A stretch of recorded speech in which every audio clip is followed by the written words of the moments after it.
Good morning, good evening. To be on the safe side, good day to everybody. My name is Robert Singer, and I'm the chairman of the Center of Jewish Impact. The aim of the center is to provide a pragmatic response to the needs of the Jewish communities in diaspora, to provide international support in all forms and working closely with the diplomatic communities. Warm welcome and thank you to participants from dozens of countries worldwide, representing Jewish communities, governments, and diplomatic missions. We are actually very surprised that in 5 days, over 350 participants registered within 5 days. The presentation will be live streamed and will be recorded. The Center of Jewish Impact initiated this event in light of the important need to share the knowledge gathered in Israel about the effective vaccine for COVID-19. We are very pleased to collaborate with Bar-Ilan University and bring to this briefing the best researchers and experts in Israel on this subject. From time to time, you are meeting in our business exceptional people. And I think that Professor Karl Skorecki is really one of them. He's the Dean of Bar-Ilan University Azrieli Faculty of Medicine in Tzfat. Born and raised in Canada, he received his MD degree from the University of Toronto. He pursues a postgraduate clinical and research training in internal medicine, nephrology, and molecular biology at the Brigham and Women's and Massachusetts General Hospitals and Harvard. He then returned to the University of Toronto, serving as Director of Nephrology and Professor of Medicine, Pediatrics, and Clinical Biochemistry. In January 1991, Professor Skorecki and his family moved to Israel, joining Rambam Medical Center at the Technion Faculty of Medicine. In 2018, Professor Skorecki became Dean of Bar-Ilan Azrieli Faculty of Medicine. Professor Skorecki currently doing research in human population and molecular genetics. His research has been reported in leading scientific and medical journals and books with more than 250 publications and close to 8,000 citations. Professor Skorecki, the floor is yours. Thank you very much, Mr. Singer, Robert, and I really appreciate the opportunity. First and foremost, let me extend good wishes for health, good health to the entire world, Refuah Shlema, here from the sacred city of Tzfat, Bar-Ilan University. That's our most fervent wish, and that's what we're all working for. As Robert Singer mentioned, Israel is used to welcoming visitors, and we miss all the people in the world, Jews and non-Jews alike, who come and visit us in Israel, in Tzfat, in Jerusalem, in Ramat Gan, all over the country. And therefore, one of the many challenges that this pandemic has brought upon us, only one of many, is of course the separation, bit of a separation anxiety that we're suffering. And therefore, I personally, and we are all especially grateful to the Center for Jewish Impact, together with the leadership of Bar-Ilan, in allowing this opportunity to at least enable a virtual embrace through this academic and informative session this evening. As we all know, and as we've heard, all eyes are on Israel at the moment, as is often the case. But here, for, we hope, very positive reasons, where we'll hear how Israel is leading in the vaccination effort in order to overcome the pandemic and try to restore health and life to some form of normalcy. And therefore, I think we are in a position where we'd like to be able to share our experience with others, and we will have an excellent session for questions and answers. We're really blessed to have a combination of we're going to hear a virologist, an immunologist, and a physician and public health epidemiology researcher in one session. It's really very unusual to have the full spectrum of this expertise, which is exactly what's relevant to the COVID-19 challenge and pandemic. So I'm going to be brief because you really need to hear from the real experts. The first will be, and I will introduce each one in turn in a little more detail, will be Professor Ronit Sarid, Dean of the School of Graduate Studies, member of the Faculty of Life Sciences and Advanced Materials of the Nanotechnology Institute of Bar-Ilan. That's the virologist, immunologist, Professor Cyril Cohen, head of the Laboratory of Immunotherapy of Bar-Ilan, member of the Advisory Committee for Clinical Trials on COVID-19 vaccines for the State of Israel, and Professor Michael Edelstein, population health expert here at our Faculty of Medicine in Tzfat of Bar-Ilan University. We're going to then begin with, it's a virus, SARS-CoV-2 is a virus, so we need to hear from a virologist. And just a little more about Professor Ronit Sarid. As I mentioned, she's a member of the Faculty of Life Sciences, Institute of Nanotechnology and Advanced Materials at Bar-Ilan. She's in charge of the Rappaport Chair in Medical Microbiology. She received her master's and PhD degrees from Tel Aviv University, summa cum laude, completed her postdoctoral studies at Columbia in New York. Her research is indeed dedicated to viruses, herpes viruses, focusing on basic research, as well as the use of composite nanoparticles for the prevention and treatment of a broad spectrum of viral infection. Recently, she established new experimental settings to study human coronaviruses. She published over 90 peer-reviewed articles and book chapters and has received many excellence awards. So, Ronit, Professor Sarid, we welcome you to open this panel of experts.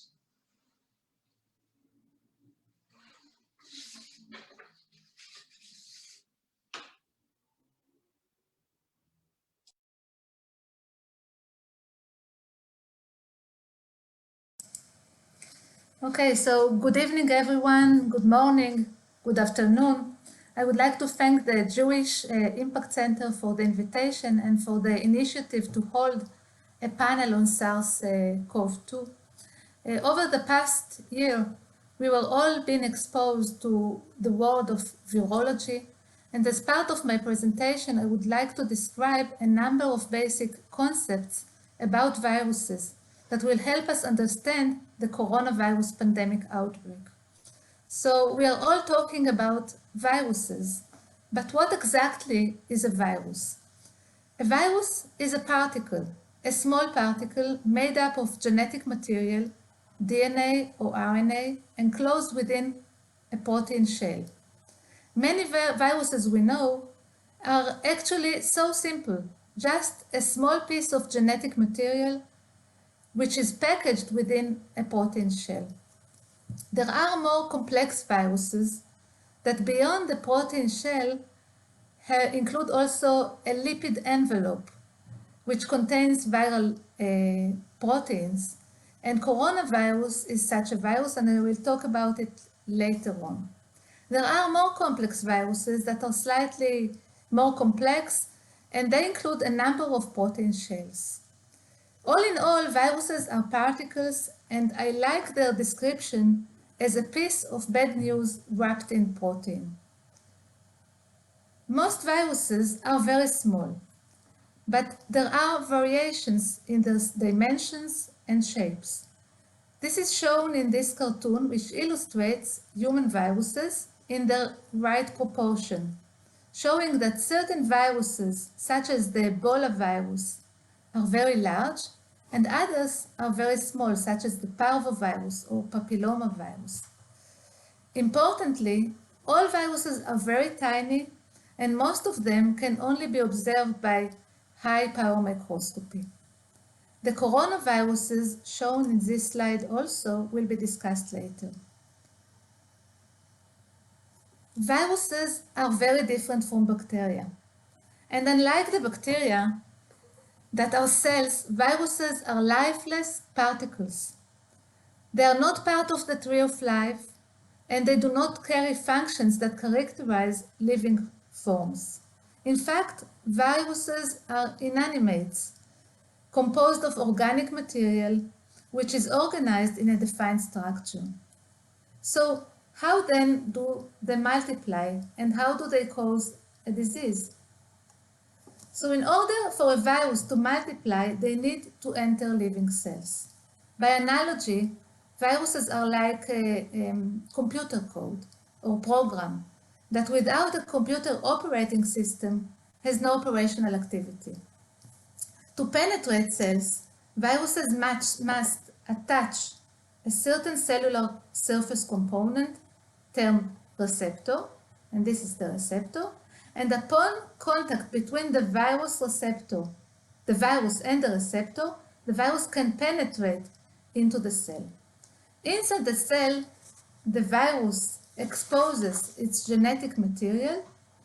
Proteins encoded by the virus are being synthesized, and the viral genetic material is replicated. At the end of the process, viral proteins and genetic materials are being assembled, and new viruses are formed and released from the cell.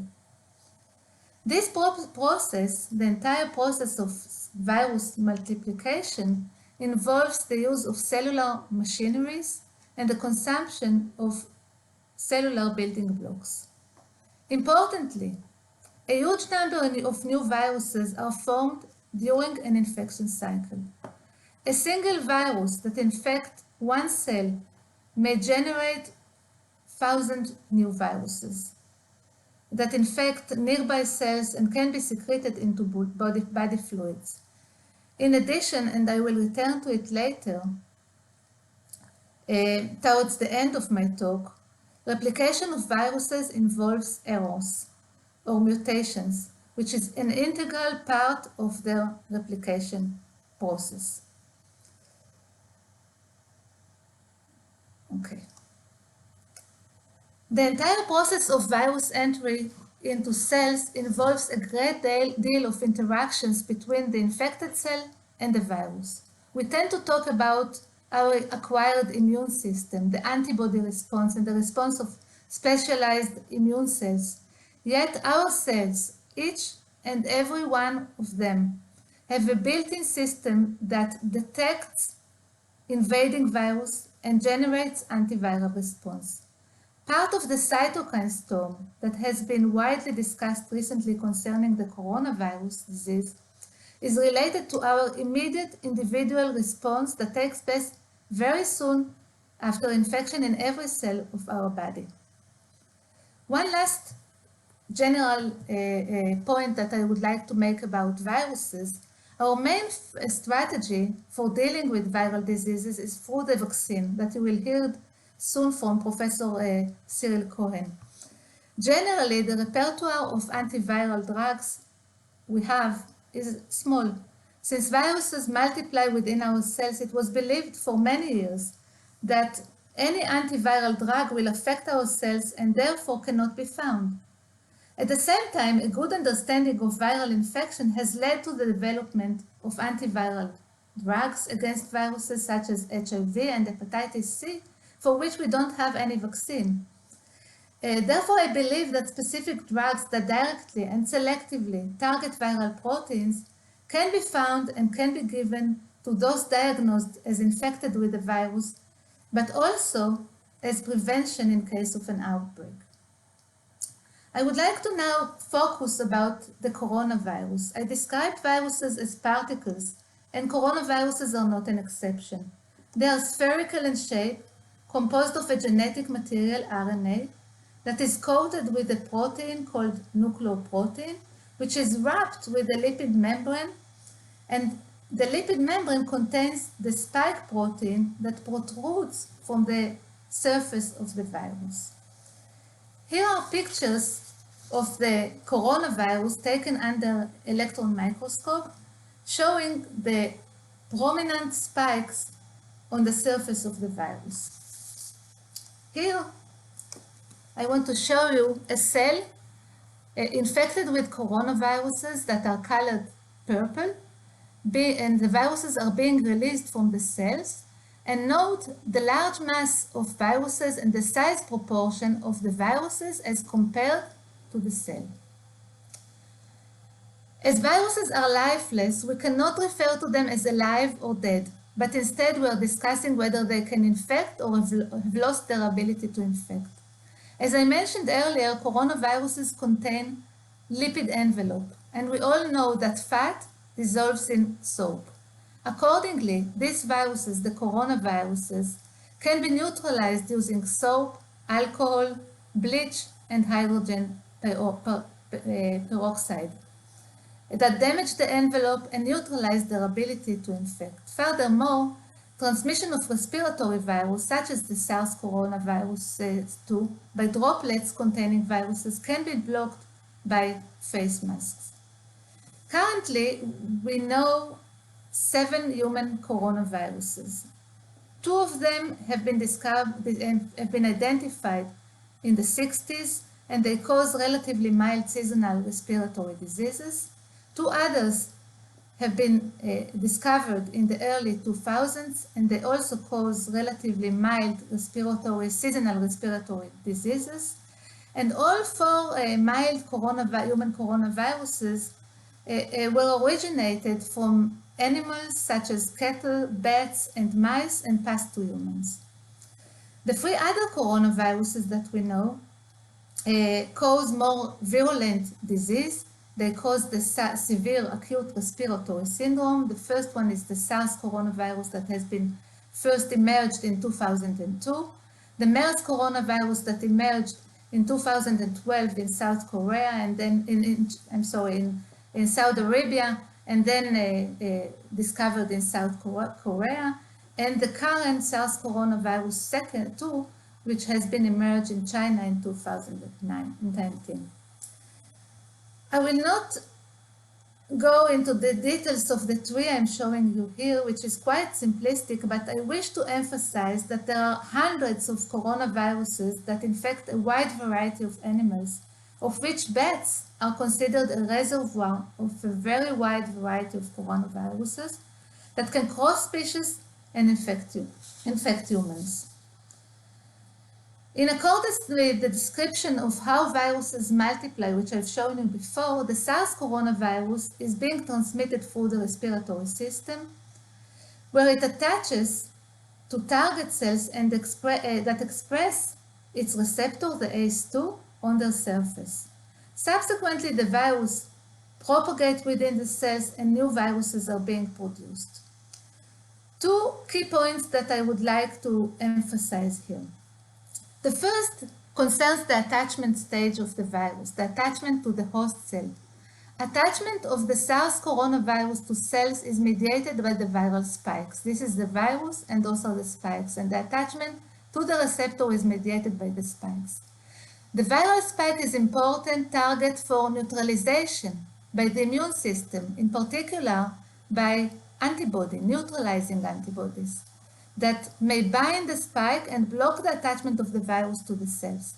Accordingly, the spike protein is also a target for fast evolution and selection by the immune system.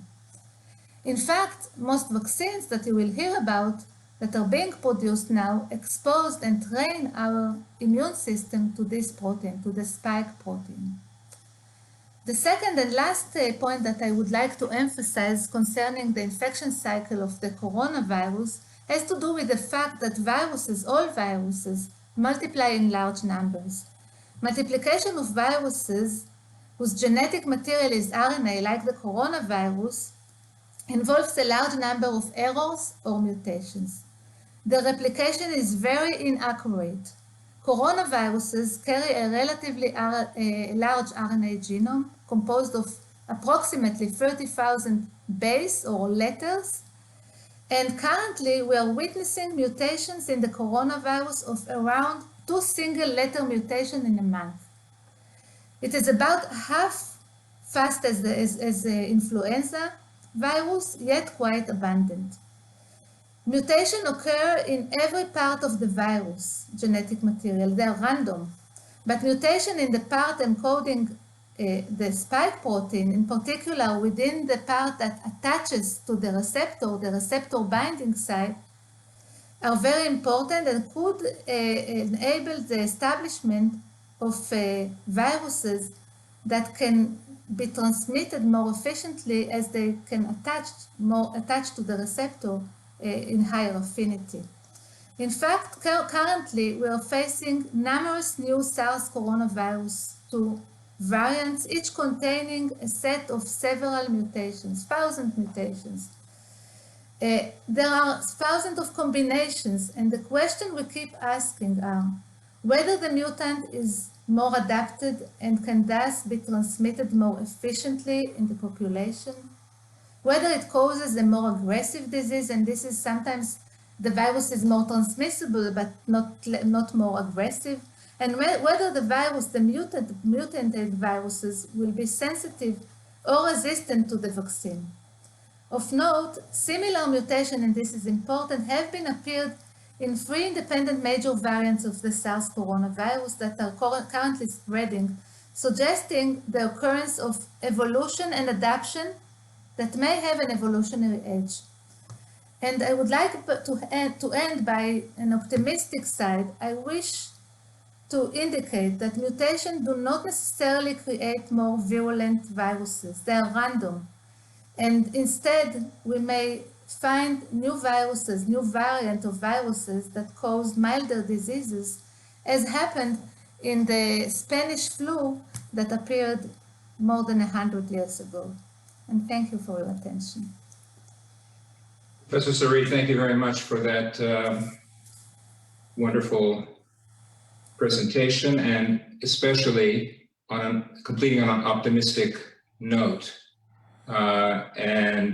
We all share in that hope. I think we've heard, that we have really authoritative speakers, and therefore the Q&A, question and answer, will certainly be very fruitful. We encourage we already have some questions, but we're going to save them for the end, and we encourage all of the attendees and participants to send in questions by chat.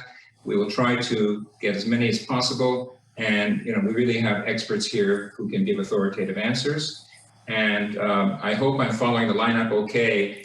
Robert, is it all right? Were you supposed to intervene here, or can I just go? No, it's excellent. I just was asked to make the announcement that we have a Russian simultaneous translation, and those who still didn't find where it is, it's on the right bottom side. I'll say it in Russian. Для русскоговорящих есть симультанный перевод. Нажмите на кнопку Interpretation справа, внизу, и нажмите там на русский язык. Thank you. Sorry. Хорошо, thank you.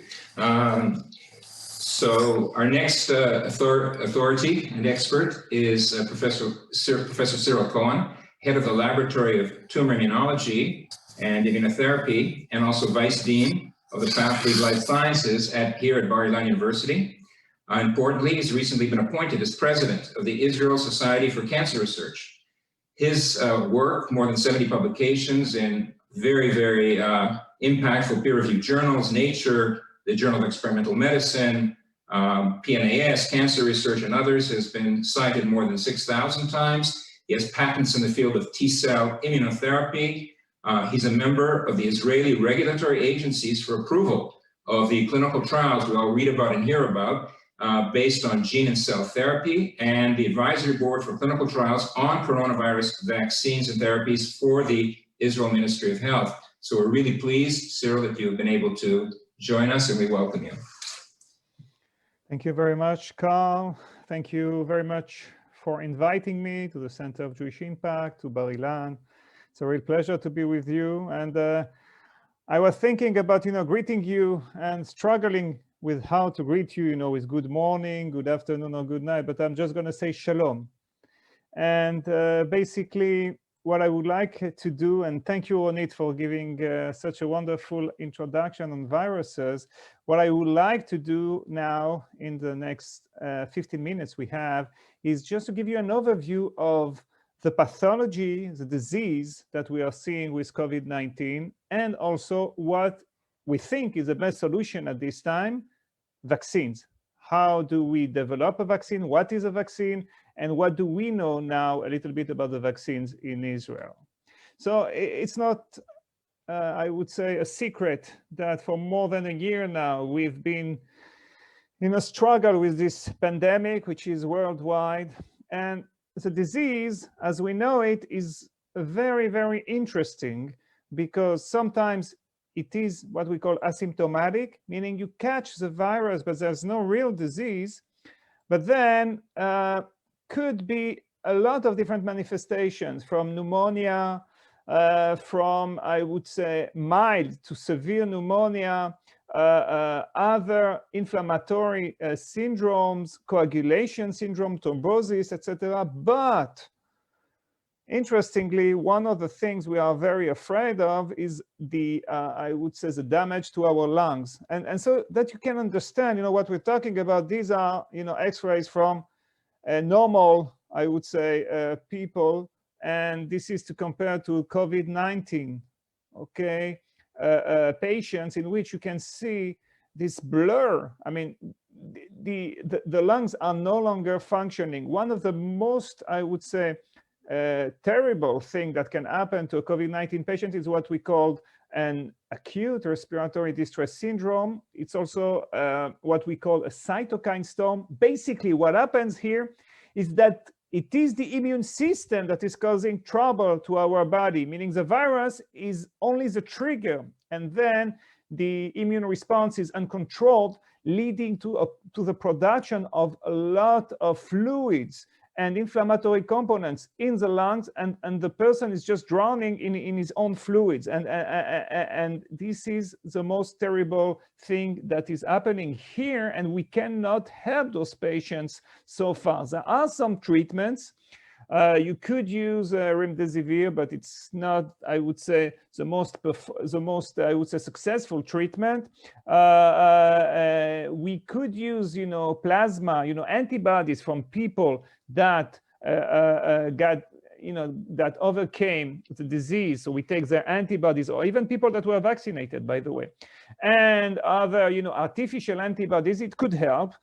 And the other only treatments we have so far are treatments that are symptomatic, helping to reduce the coagulation, okay, in the blood, or to calm down the immune system using, for example, steroids. The other problem we have with COVID-19 is what we call long COVID. This is only the beginning of what we are discovering, what this virus can cause, fatigue, cough, for not only a few days, but months, and breathlessness, and a lot of different symptoms. So as an immunologist, the only viable option right now that we have is a vaccine, and is to develop a vaccine. And you are hearing a lot about vaccines, especially as Israel now is the world leading nation with vaccination. And to understand how a vaccine works, we have to understand that we have in our body an immune system that we can train, like an army, that we can teach how to recognize a virus or a microbe, okay? So, every day we encounter between millions to billions of viruses and microbes that can cause disease, but our immune system is protecting our body. And basically it's a race between the disease-causing agent, the pathogen, and the immune system, who's gonna neutralize the other first.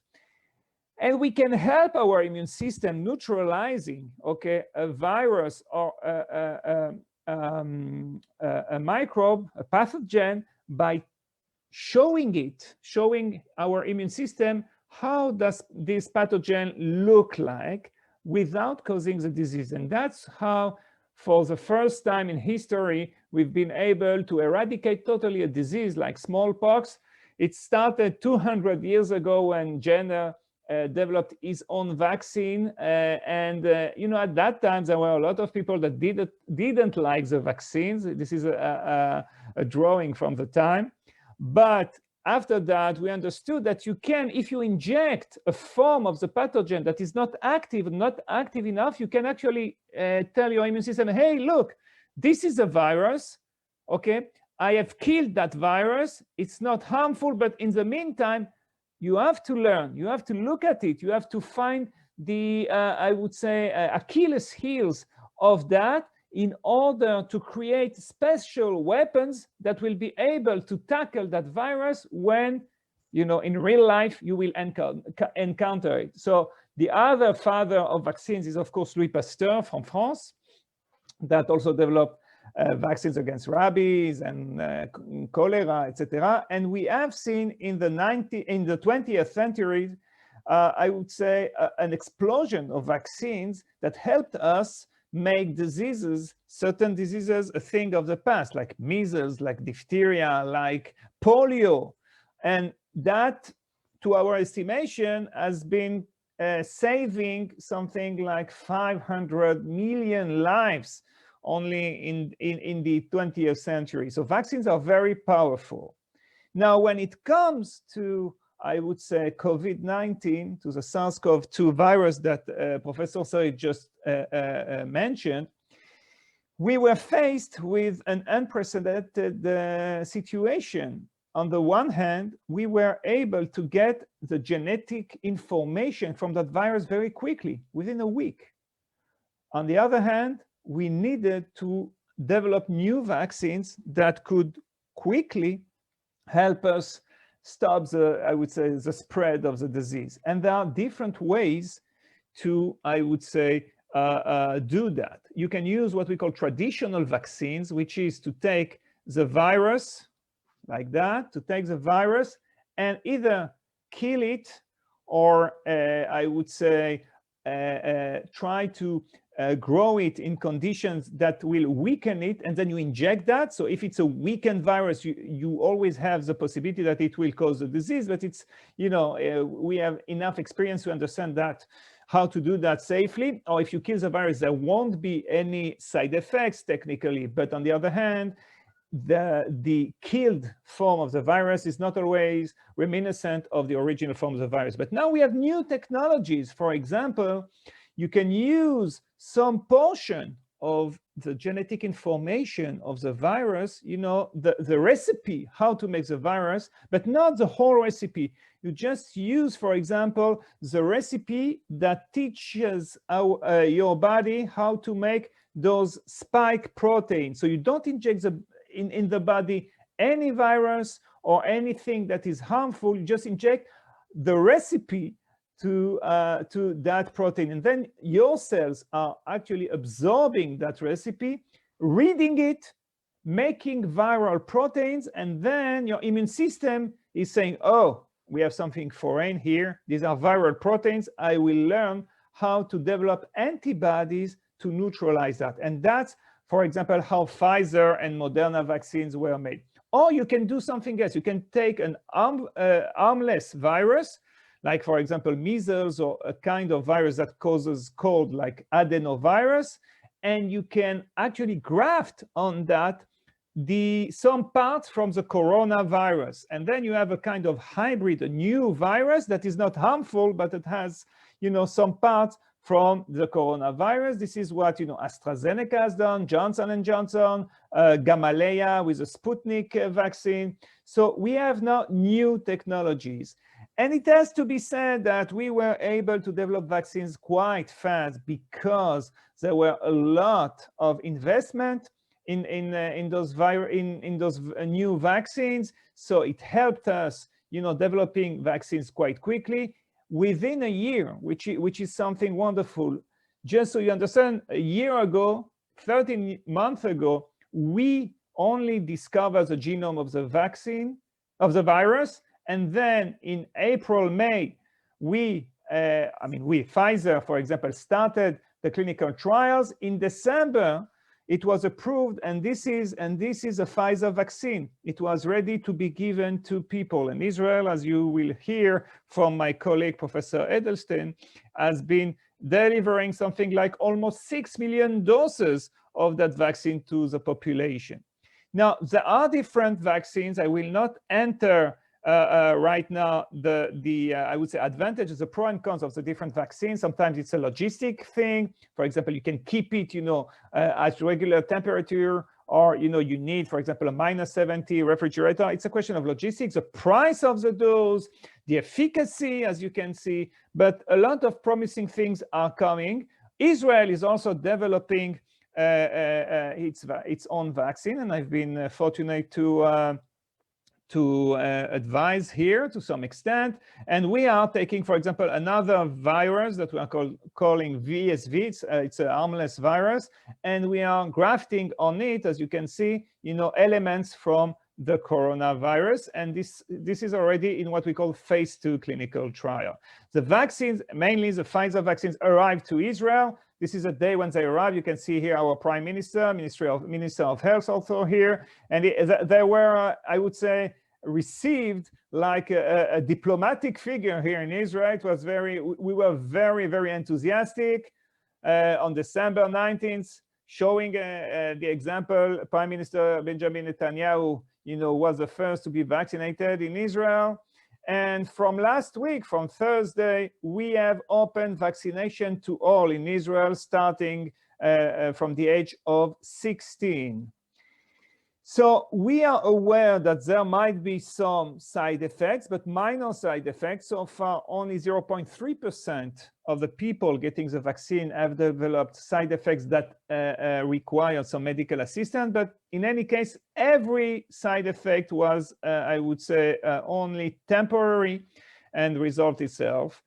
We are also seeing some initial figures, and I'm not going to enter into this right now, because I'm sure that Professor Edelstein also will talk about the efficacy of the vaccine, but just one figure so that you can understand. If today you're going into an intensive care unit or a unit for corona virus patients, for people that got COVID-19 disease, what you will see today in a hospital is that 56% of the patients are patients that did not get the vaccine. 42% are patients that got only one dose or did not complete the required time after the second dose.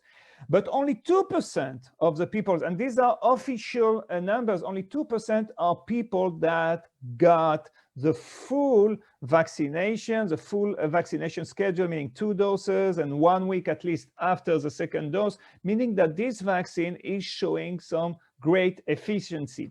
We are, as Professor Sarid said, we are, of course, concerned by new variants that are developing. This is part of the life of a virus, and we have questions right now that we need to answer, and we are hoping that we will answer those questions in Israel. How long the vaccine is effective, we do not know yet. Will it be effective against the new variant? So in that, I would say there was an article published today that showed that the Pfizer vaccine, for example, can protect to some extent from the British variant and also to some extent from the South African variant, which are excellent news. Other questions we have is, does it prevent infection and transmission? There was also a paper today that is showing preliminary results that tend to support that the vaccine can reduce the transmission. To what extent, we will see that in the next few weeks. And of course, other questions, can we mix different doses? Though in Israel, we are using only Pfizer vaccines right now. And what will be the efficacy if we do that? Will we require some vaccine updates? Because, of the mutations, it is possible that we'll need a boost next year. But in any case, I want to thank you for your attention, and please stay healthy. Toda rabba. Thank you. Thank you very much, Professor Cohen. That was great, of course. We've already been receiving questions. They're very difficult and challenging questions, I can see, and therefore it's great that we have world authorities to address the questions. I also want to welcome Ronit, who just appeared on the screen. He is a little while ago, he is the Chief Executive Officer, the CEO of Bar-Ilan University, and Dr. Rachel Levy-Drumer is the Academic Secretary. I don't know if you wanted to just say shalom or a word of greeting, Zohar. Shalom, okay. Very good, thank you for joining us. And now we're going to move to our third expert, and then we'll open up for Q&A. So you've heard that Professor Michael Edelstein is a public health physician and researcher whose specialty is infectious diseases and vaccine epidemiology. I'm just going to depart from the text a minute, because when we recruited Professor Edelstein to Bar-Ilan University, the first contact with him was well before the pandemic. And we said, you know, we better have someone who knows about virology, infectious disease, and vaccines. Why that was, why we thought that was really important, it turned out to be important. It is always important, as we heard from the historical overview of Professor Cohen and others. So indeed, Michael joined Bar-Ilan in October 2020. He actually arrived in the summer. Before that, his academic focus is on reducing health inequalities and the burden of disease in the multi-ethnic population of northern Israel. He was one of the senior managers. He's from England, made Aliyah to Israel from London, born in France though. He was one of the leaders of the British National Vaccination Program at Public Health England, England's public health agency. He's president of the infectious diseases section of the European Public Health Association. Prior to COVID-19, he responded to many other viral outbreaks and public health emergencies in Europe, Asia, and Africa, traveling to pockets of outbreaks and working with the teams to contain those outbreaks successfully. He's published over 50 papers, mostly on topics of infectious diseases and vaccination. So you came at exactly the right time, Michael, and we welcome you, and we want to hear what you have to say, please. Thank you very much, Karl. Let me just share my screen.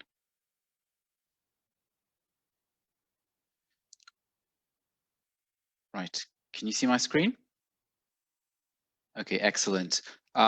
So first of all, as a vaccine epidemiologist, I'm delighted that Professor Cohen said that vaccines are our best hope to end this pandemic. I could not agree more. And what I want to do in the next 10 to 15 minutes is take you out of the Professor Sarid and Professor Cohen showed us what's going on under the microscope to a large extent, and I want to take you to what takes on in real life. And now we have a vaccine, and we have a safe and effective vaccine, yet we're still in the middle of the pandemic. So I want to sort of bring to your attention some of the challenges that take place once the vaccine is rolled out. Professor Cohen alluded to the fantastic performance, if I can say so, of the Israeli vaccination program, and for the first really few weeks, we were by far the world leaders in terms of the proportion of individuals vaccinated with at least one dose. According to Our World in Data, as of yesterday, it seems to be no longer the case, and we seem to have been overtaken by the United Arab Emirates. But it's a close tie, and it's probably going to go up and down. I think the key message is it's been going well, but it has been slowing down as well, and we'll talk about this. But before going into the challenges, I want to share with you some of the factors that have contributed to the success, and some of them are attributable to characteristics of Israel, characteristics of its healthcare system, and characteristics of its population. The first thing is there's been a very successful campaign to procure vaccine, and I'm sure if there are, I don't know how many Israelis are on the call, but there's certainly more opinion than there are Israelis about Israeli politics on the call. But everyone will agree that the government has done a great job in terms of securing doses of vaccine for its population, which is not the case everywhere. Another advantage is the sort of geography of Israel. It's a very small country. It has a very concentrated population, and when you need to distribute a vaccine that needs to be kept at -70 degrees, it's much easier when it takes an hour to cross a country than when it takes 6 or 7 days to cross a country. If you compare with, Russia or the United States, it's a very different reality, and the population is very concentrated. So in a sense, the cold chain, which is a very important factor, is easier to manage.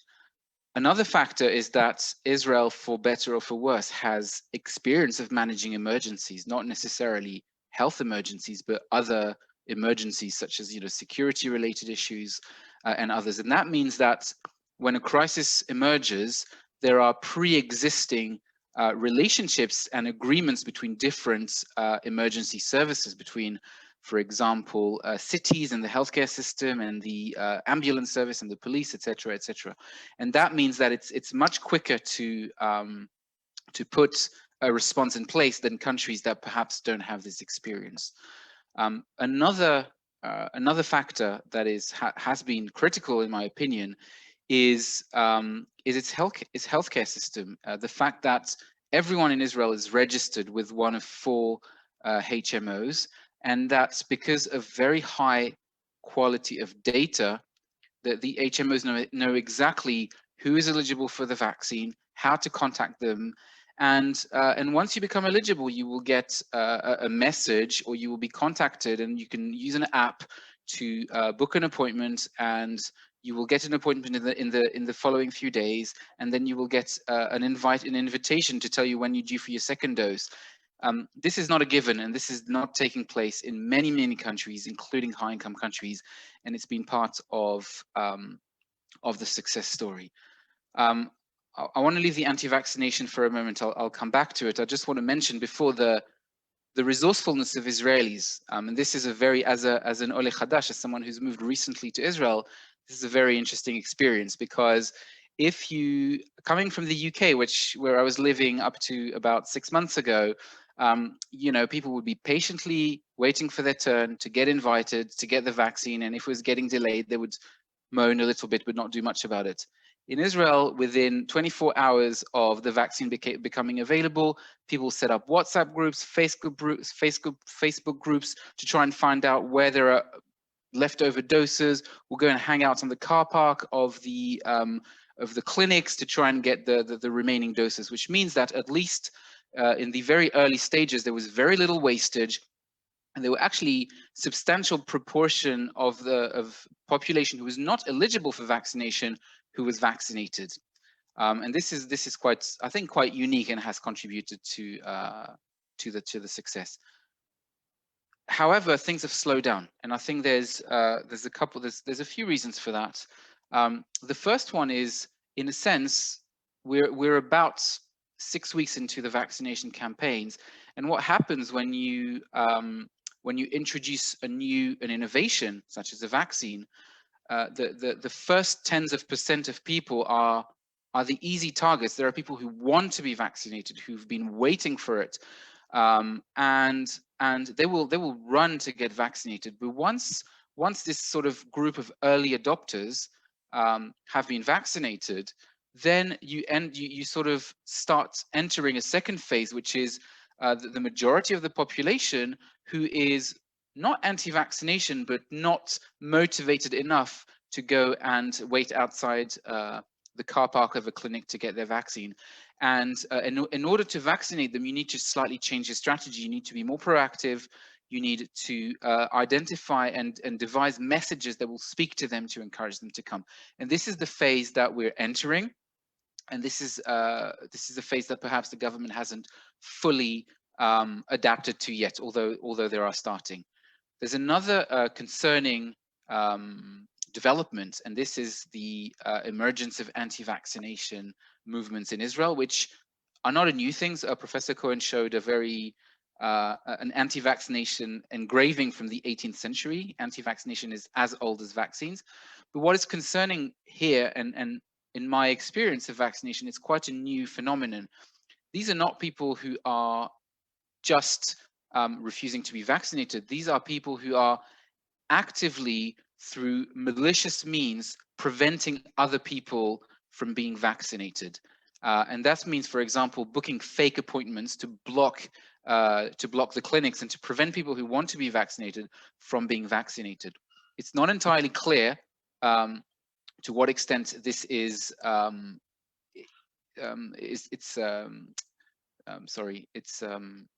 influencing the vaccination campaign, but it's certainly a concerning phenomenon, and the government is now taking action, including legal action, to stop this. And it's also done other things, like trying to scan Facebook and other social media to identify anti-vaccination accounts and shut them down, which has probably helped.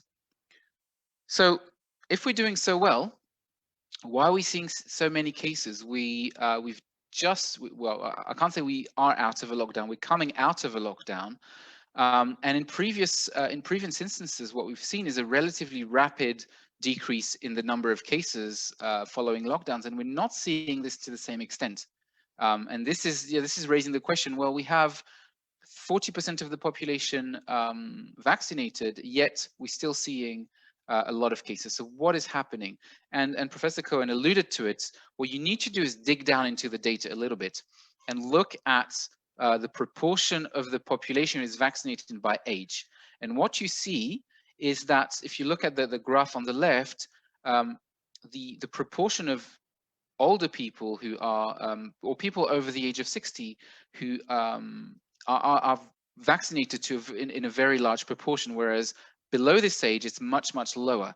And when you look at the cases, what you see is that among the population groups that are most widely vaccinated, i.e. those over the age of 60, the rates of new infections, the rate of admissions, and the rate of death is plummeting very rapidly, which is fantastic news, because that tells us that the vaccine is working. And what you're seeing is less of a decrease in the groups that are less vaccinated, and that is, at least to me, is the indication that the way to get out of this is to reach the same level of vaccination in the under 60 than we're currently seeing in the over 60, and we'll see the curve going down in the same way. There are, however, further complications, and one of them is the emergence of variants that are appearing all around the world. And I'm not going to be able to explain this as eloquently as Professor Sarid, but it's a normal, mutations are part of the sort of normal life cycle of viruses. And once in a while, there are mutations that confer either further transmissibility or further virulence to viruses. And there are several mutations that exist that are of concern, in particular, the British variant, the South African variant, the Brazilian variant, and at least for the UK and South African variants, it's now clear that they're more transmissible. They're causing, one case will infect more people than the sort of original strain, which also contributes to the decrease in the number of cases being slower than previously. However, the biggest concern from a vaccine epidemiologist or a virologist perspective is if these strains are able to escape the immunity that the vaccine gives. And so far, it seems to be that at least for the British variant and South African variant, this is not the case. Most of the vaccines, are not all vaccines, but at least the Pfizer vaccine is showing efficacy against the British strain, which is comparable to the original strain, and it showed perhaps a slightly lower efficacy for the South African strain, but nevertheless, it seems to still protect against it, which is very reassuring. So the next thing I want to bring up is who to vaccinate, and Israel is now in a phase where it's offering the vaccine to everyone, which is really the best scenario you want to be. But if you look around the world, not every country has enough doses to vaccinate everyone, and most countries focus on older people, older adults, and the reason to do this is because these are the most vulnerable people. And vaccinating these will protect these individuals against the most severe forms of COVID-19, against hospitalization and against serious outcomes. But if you really want to stop the virus from spreading, you need to think a little bit differently, because this is not the group that is mostly contributing to spreading the virus. And the group that is mainly contributing are younger adults, and within younger adults, a small proportion of people who are called super spreaders, who seem, for reasons that are not well understood, infect the majority of people, whereas most people who are infected don't infect anyone.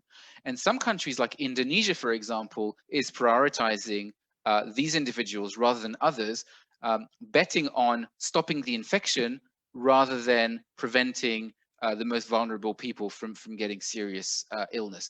And there is no right and wrong answer, but the best strategy is probably somewhere in the middle, targeting these two groups, and this is what Israel is doing now. Within Israel, however, behind the very high coverage rates, what we see inequalities, and this is a very early slide from work from my own group. What we're seeing is if you divide Israeli society by the groups that comprise its society, ultra-Orthodox Jews, secular Jews, and non-Jews, which are mainly Arabs and Druze, you see differences, and you see that in every single age group, the proportion of people in the ultra-Orthodox and non-Jewish communities have a systematically lower vaccine coverage than the non-ultra-Orthodox Jewish population. And what's really interesting, and this is hard to see on the graph, is that the relative proportion of people vaccinated changes. In other words, the younger people are, the less likely they are to be vaccinated within the Arab and ultra-Orthodox communities. So this suggests that within these communities, between different generations, there's a different approach to being vaccinated. And this is very preliminary data, but I wanted to share it with you because it's going to be important in understanding how we're going to reach these people and get them vaccinated. So mass vaccination with a COVID-19 vaccine is the safe and effective way to ending or at least controlling the pandemic, but just having the vaccine is not enough. You need to go through an industrial process of packing, of storing, of distributing, of offering, of people accepting the vaccine twice, and of being able to monitor this vaccination campaign. And I just want to share with you the difference between a 95% effective vaccine and what it actually means in a population. So what we have is a vaccine that is very effective, protects for at least 1 year, and probably protects for around 70 to 80% with a single dose, even though it's a 2-dose program with the Pfizer vaccine. So if there's enough vaccination to offer to 70% of the population, which is already more than most countries are able to offer at the moment, and if of these 70%, 80% of the population accepts, and of these 80%, the vast majority receive the 2 doses, but a minority only receive 1 dose, if you do the math, your population is only protected at a level of 50% in terms of direct protection. So there's a lot of steps, and that means that even though the vaccine is the key, it's not a magic bullet, and it's not an overnight solution to ending the pandemic. And we are seeing this in real life in Israel and elsewhere.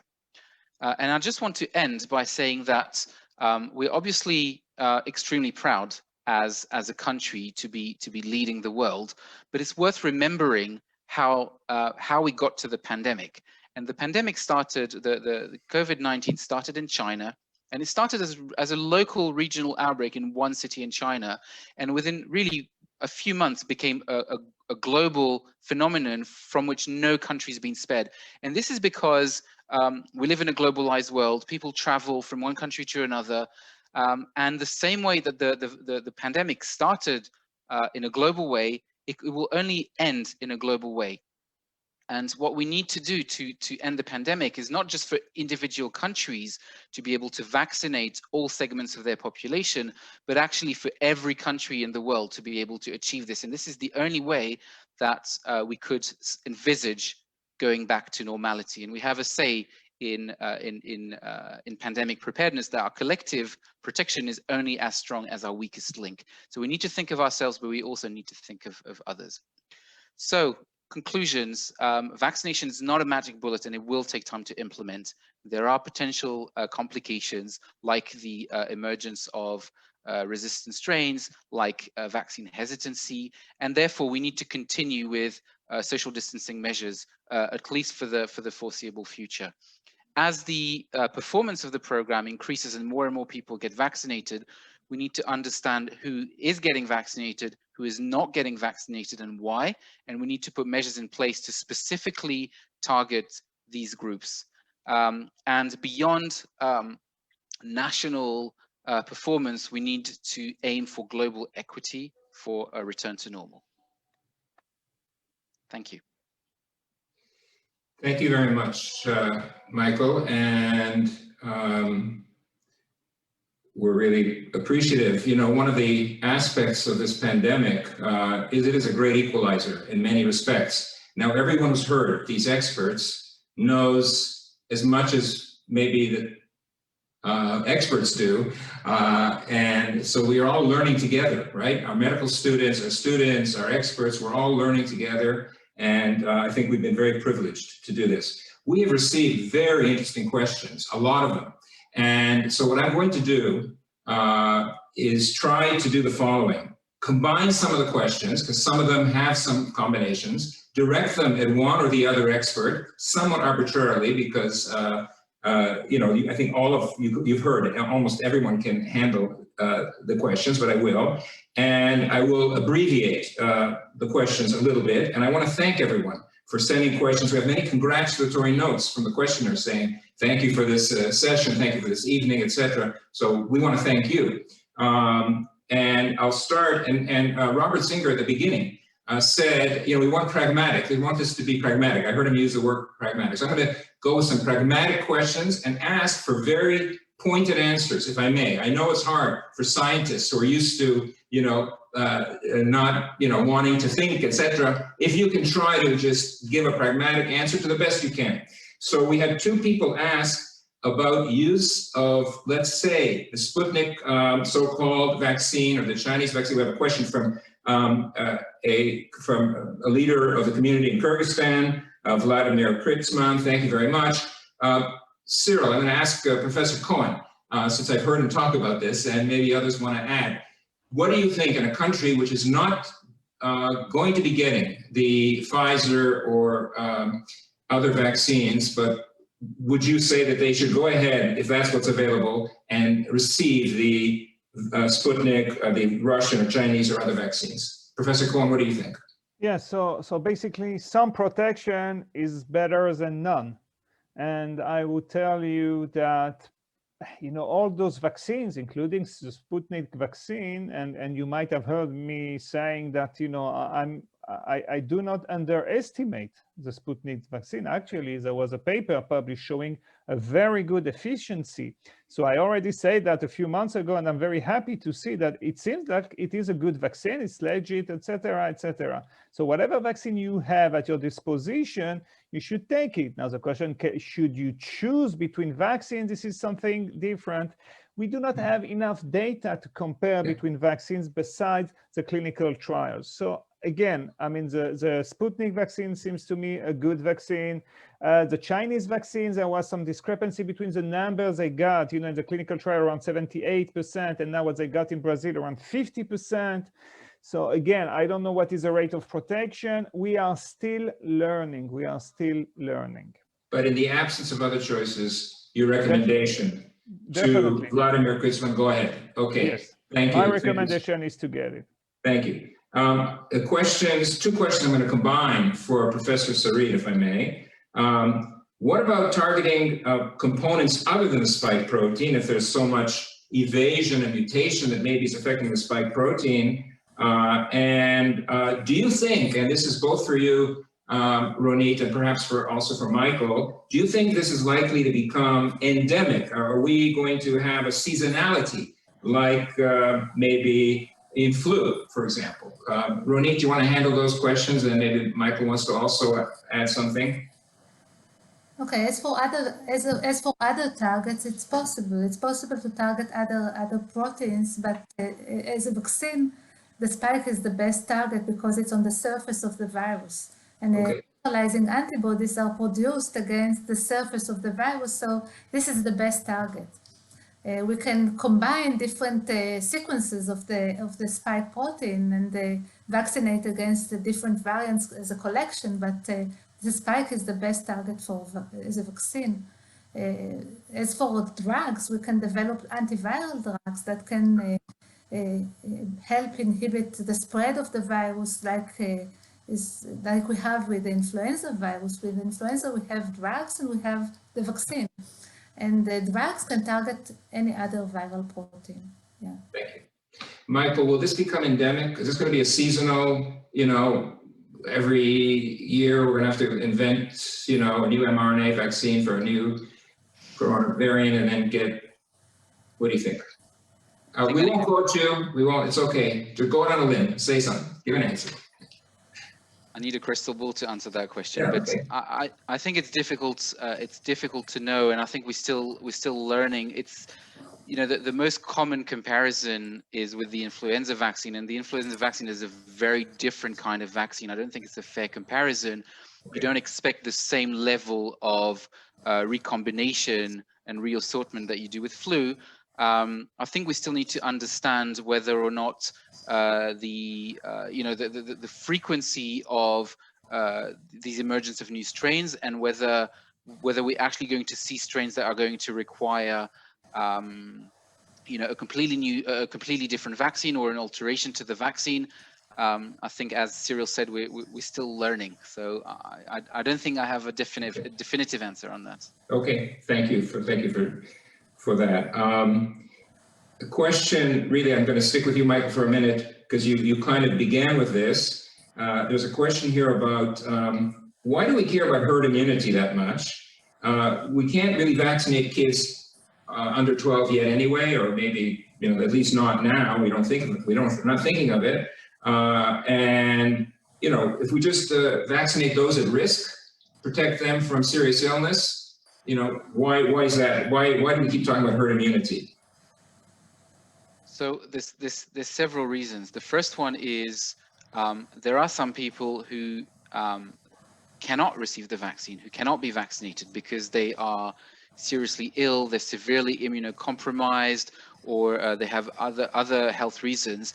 And I think the beauty of herd immunity is that by vaccinating a proportion of people, not everyone, you're actually protecting not only those who are vaccinated, but also those who are not vaccinated. And some people choose to free ride this, to say, well, if others are going to get vaccinated, I'm not going to get the vaccine because I don't need to. But actually, there are those who would like to get vaccinated and cannot be vaccinated. So that's the first reason. The second reason is, who is at risk? We know that we know that older people are at risk. We know that people with severe comorbidities are at risk, but we also see young, healthy individuals, young parents who get sick, end up in intensive care and die. So how are you going to pick and choose? Right. So that's right. I actually do rounds. I go into the hospital, into the wards, and there are some young people who are on ventilators, and it's very frightening. So thank you for that. I'm going to turn to Professor Cohen for a minute because of your role in the advisory committees. And there's a question here about safety.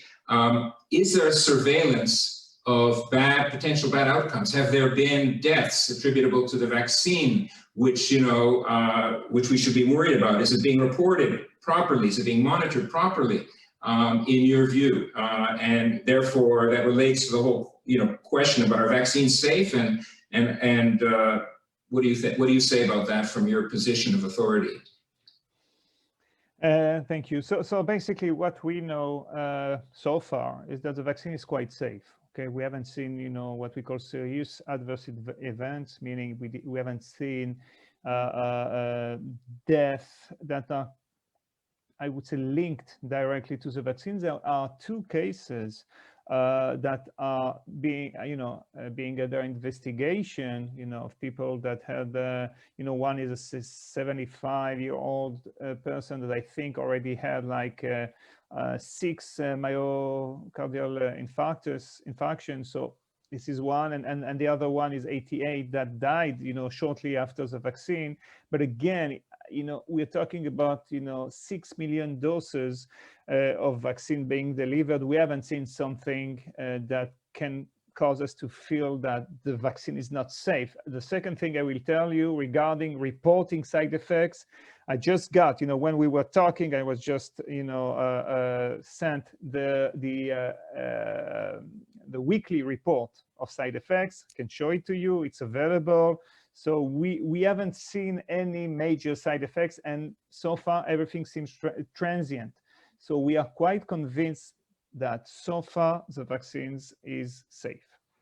Okay, so that's safe and effective, and we're going to try to fit in one more question about safety, effectiveness, and risk groups, and that's pregnancy, right? We would like perhaps an authoritative word about women. We've heard about very serious cases of COVID-19 in pregnant women who have really done very poorly, unfortunately, some of them.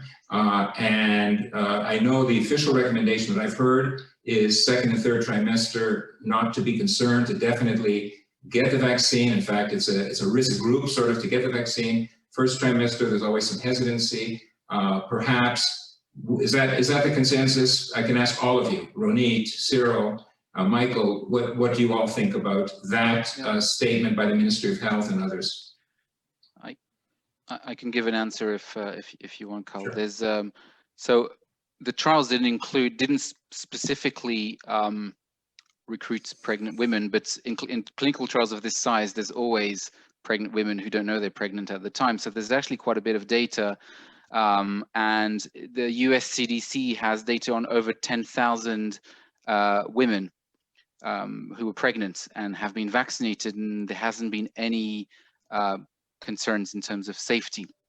On the other hand, what you're seeing, as you mentioned, Karl, I think the most prominent study that I'm aware of is a study from the University of Washington in Northwest USA, who show that compared with women who are not pregnant, pregnant women are up to 13 times more likely to die if they get infected.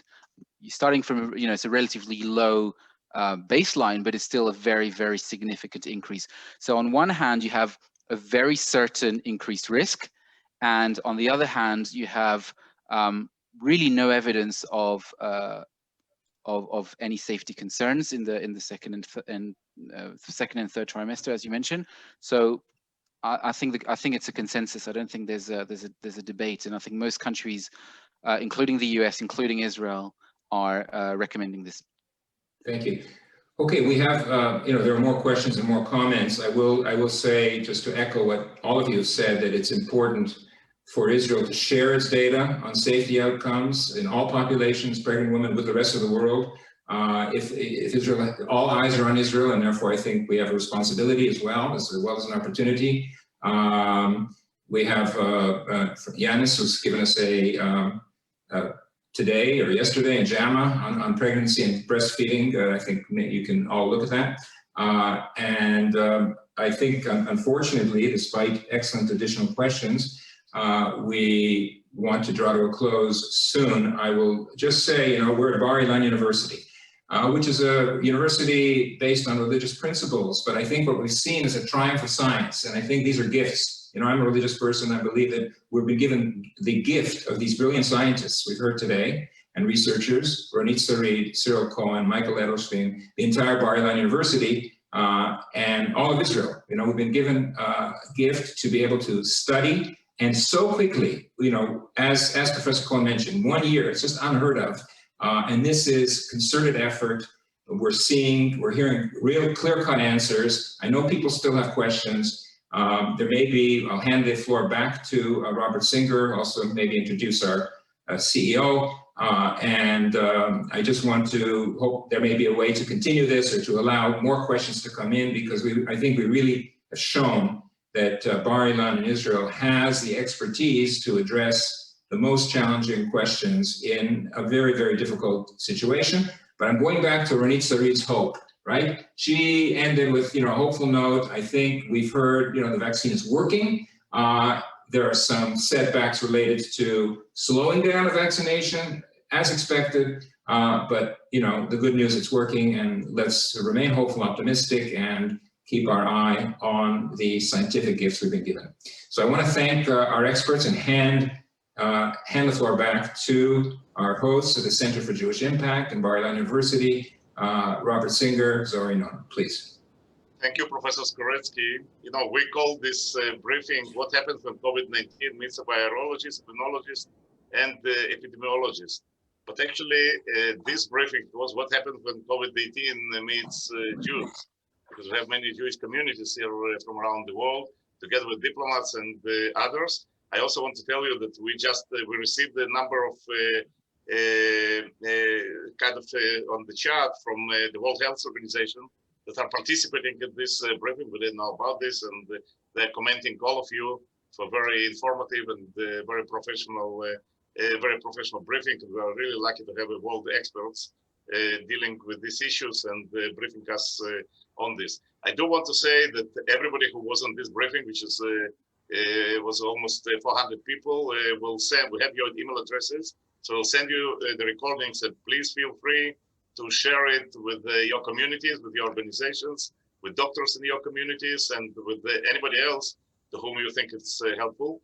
We have dozens of questions that we didn't have time to answer. So I'll speak to Professor Skorecki to see how we answer these questions and send it to you back in writing. I do want to thank all of you, but I also want to thank mainly my partner in the crime of putting all this together, which is the Bar-Ilan University and the CEO of Bar-Ilan University, Zor Yanon, and I would like to ask Zor to summarize this briefing.